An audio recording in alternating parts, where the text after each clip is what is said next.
বলা যা ছিল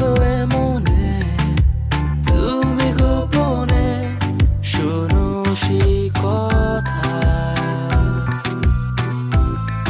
তারপরে কাছে আমায় ডেকে